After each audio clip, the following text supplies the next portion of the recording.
అండి ఇంకొక bridal set తీసుకున్నాను అనమాట. మీరు చాలా మంది నేను గ్రీన్ కలర్ సెట్ పెట్టాను కదా, సేమ్ ఇట్లా మొత్తం ఫుల్ బ్రైడల్ లో గ్రీన్ కూడా పెట్టాను, గ్రీన్ మోనాల్సా పెట్టిందో చాలా మంది మంచి రెస్పాన్స్, చాలా మంది బుక్ చేసుకున్నారు. సో మళ్ళీ ఈసారి పింక్ బీడ్స్ కస్టమైజ్ చేసామండి. చూడండి, ప్రీమియం క్వాలిటీ నక్షి చోకర్ అండి. మనకి ఇది ప్రీమియం క్వాలిటీ నక్షి చోకర్ అనమాట. చూడొచ్చు, నక్షి చోకర్ ఉంటుంది.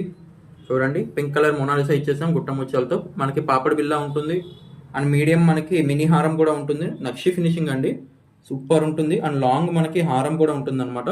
అండ్ మీకు 3 pairs ఆఫ్ ఇయర్ రింగ్స్ వస్తాయండి. బుట్ట వస్తుంది, దీనికి బుట్ట వస్తుంది, చోకర్ కి జాలర్ వస్తుంది అనమాట. అండ్ మనకి కంప్లీట్ ఇట్లా బ్యాంగిల్స్ కూడా వస్తాయి, 2 బ్యాంగిల్స్ వస్తాయండి, బ్యాంగిల్స్ కూడా. అండ్ మీరు చూసినట్టయితే వడ్డానం కూడా ఉంటుంది ఇట్లాగా. ఇదిగోండి, ఇట్లా వడ్డానం కూడా వస్తుంది అనమాట, మొత్తం కంప్లీట్ వడ్డానం. ఇదిగోండి 2 pairs ఆఫ్ ఇయర్ రింగ్స్ కూడా వచ్చాయి మీకు కింద. చూడండి, 2 pairs of ear rings and 2 బాజీ బంధు అనమాట. ఓకే, సో మీకు దీని ప్రైస్ వచ్చేసి ఓన్లీ 14,500 అండి. ఎవరికైతే కావాలో స్క్రీన్ పైన వాట్సాప్ నెంబర్ కి వాట్సాప్ చేసి మీ ఆర్డర్ బుకింగ్ చేసుకోవచ్చు. Thank you for watching.